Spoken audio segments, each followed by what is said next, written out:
Gracias por escuchar. ¿Qué tal, Fernanda? Mi nombre es Fernanda Familiar. Arrancamos mi periodismo de vida hablando de las vacunas como el método más eficaz para combatir los virus con nuestro cuerpo, que hay en nuestro cuerpo, y que no se pueden eliminar por sí solos. En este momento que atravesamos una de las pandemias más terribles en la historia de la humanidad, se están tratando de desarrollar, no sé si tú estás enterado, 258 vacunas, de las cuales 70, tan solo 70, son contra el COVID-19. No han encontrado ni una, pero 70 están en buen camino. ¿Estamos? Ahora, no podemos cuestionar la importancia para la salud pública, evidentemente, porque, pues imagínense, las vacunas lograron erradicar la viruela. Acuérdense aquella pandemia terrible de viruela, porque fue la enfermedad en su momento en la historia de la humanidad que pues tuvo mayor mortalidad en el planeta. Años recientes han aparecido movimientos y voceros, no sé si ustedes conocen o son unos de ellos o han escuchado de este tema, que están en contra de las vacunas en la aplicación a los niños. La consecuencia más evidente de esta decisión ocurrió en el año 2014. Uno no pone en tela de juicio tu decisión. Son tus hijos, tú sabrás qué haces con ellos. Pero es importante que para tomar esa decisión estén informados. Y les quiero decir que en el año 2014, cuando se registraron 667 casos de sarampión en Estados Unidos, no había aparecido hasta el 2000 ningún nuevo caso de sarampión. Y ahí es donde se declara que el sarampión había desaparecido de todo el país. ¿Estamos? En Europa ocurrió un nuevo brote con 21,000 personas contagiadas y un lamentable saldo de 35 niños muertos.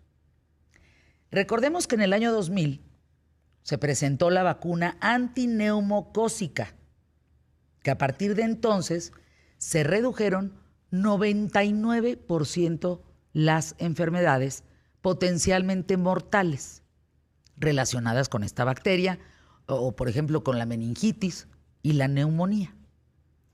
Esta vacuna, la que les platico, la antineumocócica, disminuyó las infecciones de oído, por ejemplo, la afección que más se trata con antibióticos en casos infantiles. Tan solo en Estados Unidos, las vacunas salvan 42,000 vidas anualmente, evitando la necesidad de utilizar fuertes antibióticos, pruebas invasoras dolorosas y hospitalizaciones. Ahora me vas a decir, la corriente que está en contra de las vacunas. ¿Es un mero negocio, mi Fer? ¿Eso es un negocio de laboratorios? Y yo no voy a entrar en su juego. Lo cual yo te diría, respeto enormemente tu decisión. Al cabo tú vas a acabar haciendo lo que quieras con tus hijos, hasta que cumplan la mayoría de edad y ellos decidan por sí.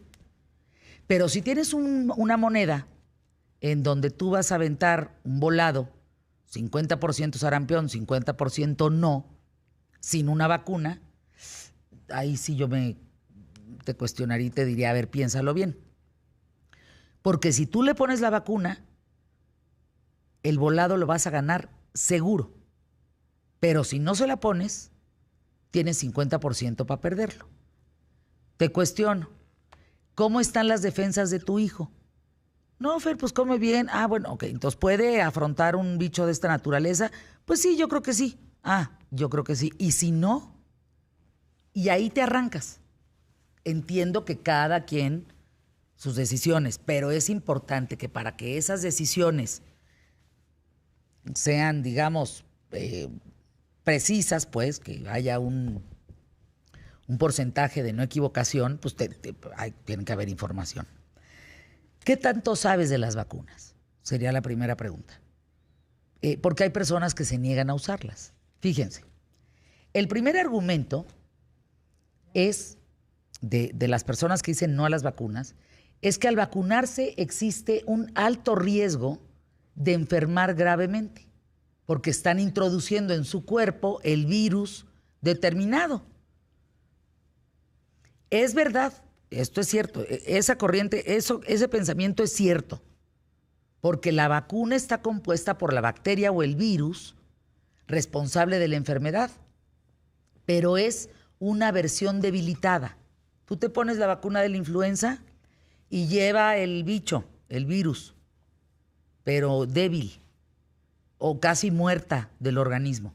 Casi, es decir, es como una probadita, pues, no es el virus en potencia para que dentro de tu cuerpo empiece a trabajar y generar las defensas necesarias. Estos organismos muertos se aniquilaron como una manera de preservar su capacidad de proporcionar inmunidad o protección.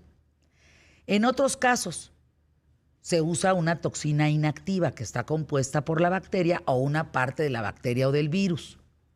Cuando se administra la vacuna, el sistema inmunitario detecta el germen debilitado o muerto. Reacciona como lo haría cuando ocurre una nueva infección dentro del cuerpo, y ahí es donde empieza a formar las defensas, los anticuerpos, que permanecen en el cuerpo listos para atacar el agente infeccioso. Yo haría un paréntesis aquí. Con el tema del coronavirus, hay una prueba que también deberíamos de hacernos todos. ¿Cómo están tus anticuerpos?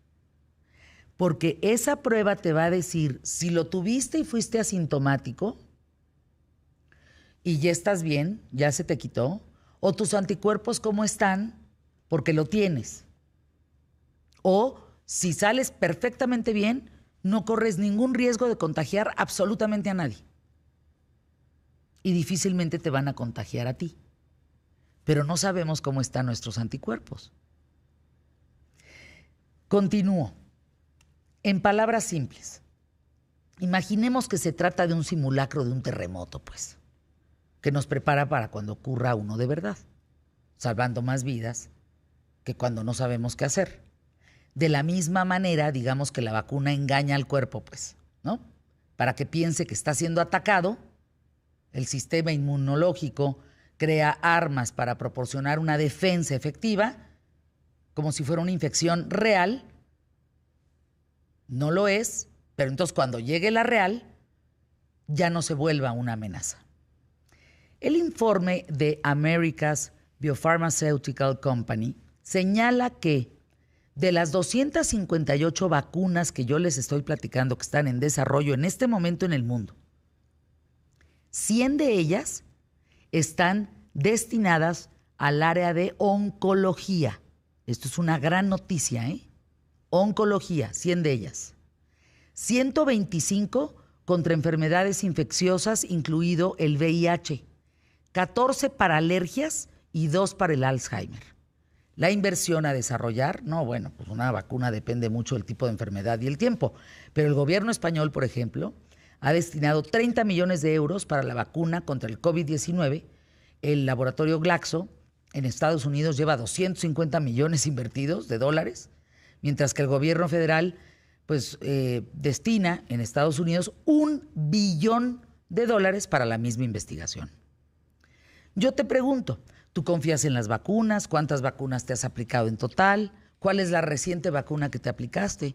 Yo fue la de la influenza. Vamos a hablar de eso y más el día de hoy. Sí, de todo el esquema que se tiene que hacer para poder estar protegido, ¿no? Porque además también hay vacunas que se aplican de niños y creemos que ya nunca más nos las tenemos que aplicar. Y no, sí tiene que haber una continuidad. Y de eso vamos a platicar, nuestro mexicano rifado. Tenemos historia el día de hoy y mucho más. ¿Estás contento con tu historia? No, está buenísima la historia de hoy. ¿De qué se trata? Más o menos. Rápido. Parecería un chiste. Bueno, parecería un primer acto, un médico, segundo acto, un paciente, tercero, un texto perdido. Ay. Bueno, pues arrancamos si les parece. Gracias por estar conmigo aquí en ¿Qué tal, Fernanda? Acompáñame, quédate. Y pues lo que siempre decimos, vamos hoy por el mejor programa, solo hoy. Quién sabe ayer, quién sabe mañana. Pie derecho.